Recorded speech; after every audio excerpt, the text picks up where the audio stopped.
Finally दोस्तों अपने खेसारी लाल यादव जी का एक नया गाने का पोस्टर रिलीज कर दिया गया है। तो इस वीडियो में हम बात करने वाले हैं, तो चलिए शुरू करते हैं। बात करें इस गाने के पोस्टर की, तो इस गाने का पोस्टर आज शाम 7 बजे ही रिलीज किया गया और ये गाना अपने खेसारी लाल यादव जी और कोमल सिंह का होने वाला है। इससे पहले अपने खेसारी लाल यादव जी और Komal Singh global music junction के गाने में नजर आए थे, जो कि सुहागरात सुपर मनी वाले गाने जो थे वो काफी तगड़ी गाना थी।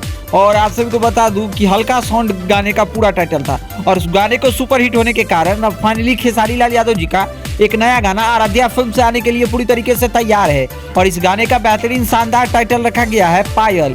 जितना इस गाने का बेहतरीन टाइटल है उससे कई गुना बढ़कर इस गाने में देखने को मिलने वाली है। ये गाने पूरी तरीके से एक रोमांटिक लव स्टोरी गाना होने वाली है। वैसे इस गाने को गाए अपने खेसारी लाल यादव जी और शिल्पी राज।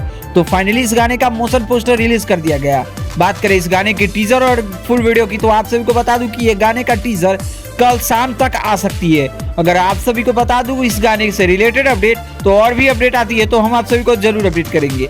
इसके अलावा अपने खेसारी लाल यादव जी का एक नया फिल्म का शूटिंग वादा रहा फिल्म का शूटिंग जोरों शोरों से किया जा रहा है और एमपी के बाद अब इस फिल्म का शूटिंग यूपी में किया जा रहा है। तो ये भी फिल्म आप सभी को बहुत जल्द देखने को मिलने वाली है। खैर, इस फिल्म को लेकर आप सभी का बीच अपना राय क्या है, कुछ कमेंट पे अपना जरूर दीजिएगा और ऐसे ही वीडियो के लिए हमारे चैनल को सब्सक्राइब करिएगा। बाकी वीडियो पसंद आए तो इस वीडियो को लाइक करिए, चैनल को सब्सक्राइब करिए। तब तक मिलते हैं आप सभी से अगली अपडेट के साथ। तब तक देखते रहिए हमारे चैनल। धन्यवाद दोस्तों, लव यू भोजपुरिया सॉन्ग।